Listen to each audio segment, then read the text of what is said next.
दोस्तों एयरटेल ने अपना जो प्रीमियम प्लान निकाला था अभी रिसेंटली ही, प्रायोरिटी पोस्टपेड प्लान जो निकाला था, जिसके अंदर वो 5G नेटवर्क स्लाइसिंग टेक्नोलॉजी का यूज़ कर रहे थे, जिसके अंदर आपको हायर प्रायोरिटी मिलती इन प्रीमियम प्लान के अंदर, जिसमें आपको 5G नेटवर्क अच्छा मिलता, कॉलिंग अच्छी मिलती, उस जगह पर जहाँ पर औरों को सिग्नल तक नहीं आ रहे, और वहाँ पर इस तरीके की चीज़ कर देते आपके साथ में, क्योंकि आपने इनका प्रीमियम प्लान ले रखा है। क्योंकि जब भी हम स्टेडियम में जाते हैं, कॉन्सर्ट में जाते हैं, रेलवे स्टेशन पर जाते हैं, या फिर किसी ऐसी जगह जाते हैं जहाँ पर बहुत सारे लोग एक ही नेटवर्क को यूज़ कर रहे हैं, वहाँ पे आपके नेटवर्क में दिक्कत आनी शुरू हो जाती है। इंटरनेट के सिग्नल आ रहे होते हैं, सब कुछ आ रहा होता है, लेकिन इंटरनेट चल नहीं रहा होता, इस तरीके की चीज़ें हो जाती है। कॉल लगाना चाह रहे हो, वहाँ पर भी दिक्कत आ जाती है, कॉल कट हो जाती है बीच में, तो वो सारी चीज़ें यहाँ पे न्यूट्रलाइज कर दी जाती है। लेकिन कई सारे यूज़र्स को इस प्लान को लेने के बावजूद भी एक्टिवेट करने में दिक्कत आ रही है, क्योंकि उनको पता लगा कि उनका तो फ़ोन सपोर्ट ही नहीं करता। उनको लगा कि उनके पास में 5G फ़ोन है, तो उन्होंने करवा लिया इस तरीके का रिचार्ज। लेकिन इसके लिए चाहिए आपको आपके फ़ोन के अंदर 5G स्टैंड अलोन की टेक्नोलॉजी। कई सारे फ़ोन होते हैं जिनके अंदर नॉन स्टैंड अलोन मोड चल रहा होता है, अगर उसको आप शिफ्ट कर सकते हो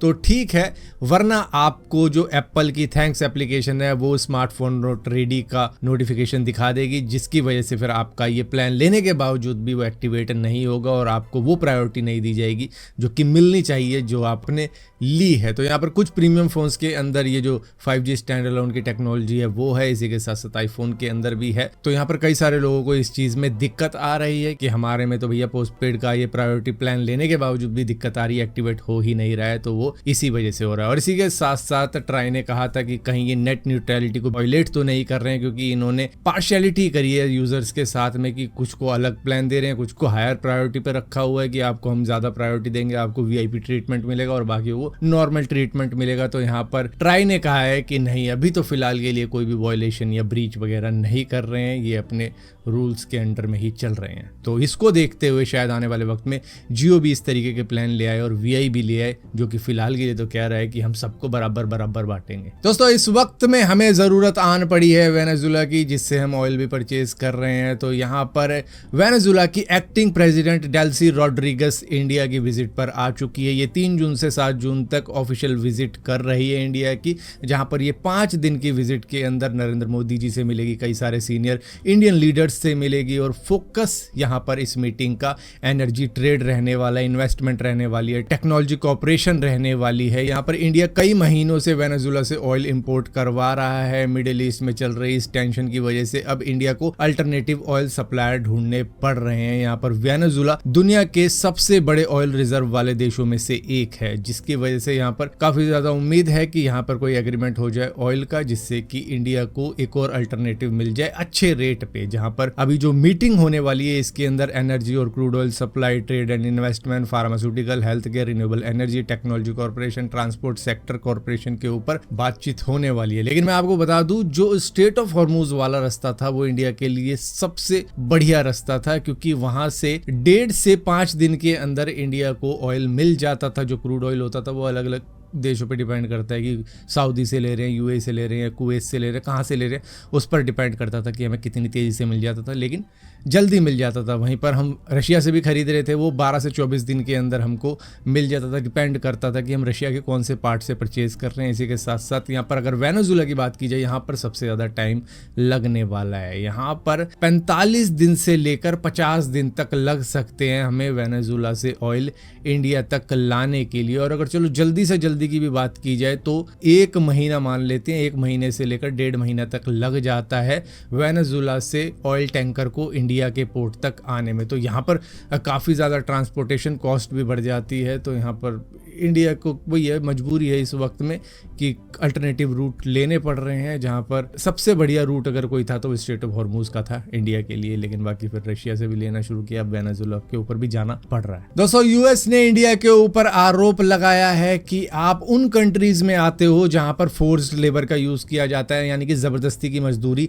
करवाई जाती है, जिसकी वजह से US ने इंडिया के ऊपर 12.5% का एडिशनल टैरिफ प्रपोज कर दिया है। यहाँ पर 54 कंट्रीज के ऊपर इन्होंने इन्होंने ऐसा टैरिफ लगाया है। इनका कहना ये है कि अमेरिकन कंपनी और उनके वर्कर्स को अनफेयर कंपटीशन मिल रहा है, क्योंकि आपके उधर तो फोर्स लेबर का यूज कर दिया जाता है, जिसकी वजह से वो सस्ते में भी काम कर देते हैं, मजबूरी में भी काम कर देते हैं, जिसकी वजह से जो अमेरिकन कंपनीज वो प्रोडक्ट बनाती है तो उनको सफ़र करना पड़ रहा है हमारी ही कंट्री के अंदर। तो इस वजह से उन्होंने इंडिया के प्रोडक्ट के ऊपर 12.5% का एडिशनल टैरिफ लगा दिया है उन प्रोडक्ट्स के ऊपर जिसमें फोर्स्ड लेबर का यूज़ किया जाता है। अब फोर्स लेबर का यूज़ कहाँ कहाँ किया जा सकता है? मे बी टेक्सटाइल मैन्युफैक्चरिंग के अंदर जो कपड़े वगैरह का काम होता है उसके अंदर यूज़ किया जाता है, क्योंकि फैक्ट्रीज में ज़्यादा काम करवाया जाता है। किसी को क्या पता कितने टाइम तक अंदर फैक्ट्री में काम कर रहे हैं, क्योंकि वहाँ पे देखा गया है कि वो बस लगे रहते हैं, करते रहते हैं काम। तो इस वजह से टेक्सटाइल को तो कह ही सकते हैं। दोस्तों कल ही हमने देखा था कि एप्पल का फोल्डेबल आईफोन का जो डिज़ाइन लीक हुआ था वो कुछ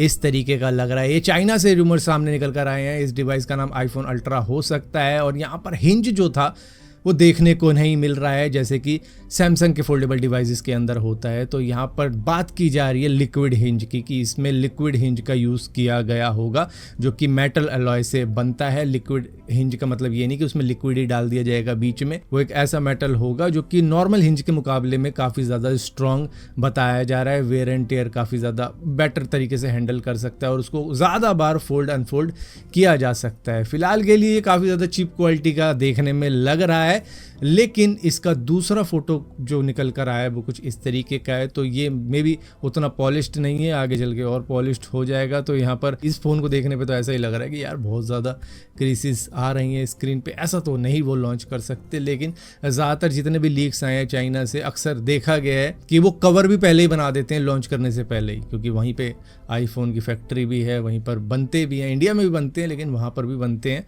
तो लीक्स तो ज़्यादातर वहीं से सामने निकल कर आते हैं। दोस्तों फ्लिपकार्ट की बिग बिलियन डे और अमेजोन की द ग्रेट फेस्टिवल सेल से पहले आईफोन के रेट गिर चुके हैं। दरअसल यहाँ पर कईयों को आईफोन 16 40,000 रुपए तक का मिला है। दरअसल क्रोमा स्टोर जो है वहां पर इस तरीके का डिस्काउंट चल रहा है, जहां पर डिस्काउंट भी चल रहा है, बैंक ऑफर भी चल रहा है और इसी के साथ साथ एक्सचेंज बोनस भी चल रहा है। तो ये सारा कुछ करवा करवू के आपको 40,000 रुपए का आईफोन 16 मिल सकता है, जो कि कईयों को अच्छी डील लग सकती है, कईयों को बेकार लगेगी। कई लोग क्योंकि बिग बिलियन डे पे वेट करते हैं, हालांकि वहाँ पे कैंसिलेशन का बहुत ज़्यादा इशू होता है, वो तो बीच बीच में भी करते रहते हैं, लेकिन फिर भी अभी आप स्टोर पे जाके जो क्रोमा का स्टोर है वहाँ पर जाके चेक कर सकते हो कि अगर अच्छी डील मिल रही है और आपको समझ आए तो। दोस्तों गूगल ने एंड्रॉयड के ऊपर फेक कॉल डिटेक्शन का फीचर रोल आउट कर दिया है, जहाँ पर जो AI वॉइस कॉलिंग की जाती है को दिखाया जाता है कि आपका कोई रिश्तेदार, आपका कोई रिलेटिव या आपका बच्चा किसी चीज़ में फंसा हुआ है, पुलिस ने अरेस्ट कर लिया, उसकी आवाज़ सुनाई जाती है कि पापा बचा लो,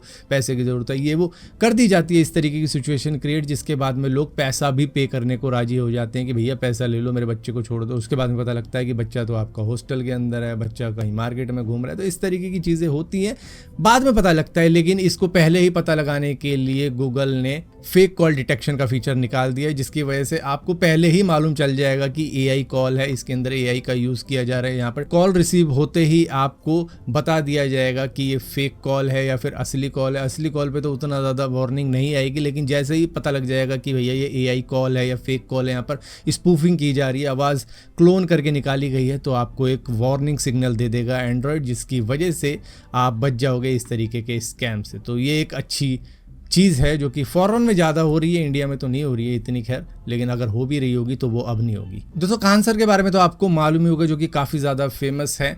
तो इनके इंस्टीट्यूट के सामने फायरिंग की गई है, जिसकी वजह से अब वो तो इन्वेस्टिगेशन चल ही रही है। यहाँ पर जो इनके स्टूडेंट्स थे वो गैदर हो चुके हैं इनके इंस्टीट्यूट के सामने इस चीज़ का विरोध करने के लिए कि जो भी चीज़ हुई है बहुत ही ज़्यादा गलत हुई है। खान सर इतना अच्छा काम कर रहे हैं, उन्होंने हॉस्पिटल बनवाए हैं, उन्होंने टेस्ट बहुत ज़्यादा महंगे हुआ करते थे वो 2-3 रुपए के कर दिए हैं, मतलब MRI तक 6 रुपए में हो जाती है, 21 रुपए में हो जाती है। इस तरीके की चीज़ें करी हैं इन्होंने, बाहर से मशीनें लाके, फिर भी यहाँ पर इस तरीके की चीज़ की जा रही है। कौन है मतलब इतना घटिया आदमी कि जो इतने बढ़िया बंदे के साथ भी इस तरीके की चीज़ कर सकता है। उसे इतने बढ़िया आदमी से भी नफरत है कि जो इतने अच्छे अच्छे काम कर रहा है लोगों के लिए, उसके इंस्टीट्यूट पे इस तरीके की फायरिंग की जा रही है।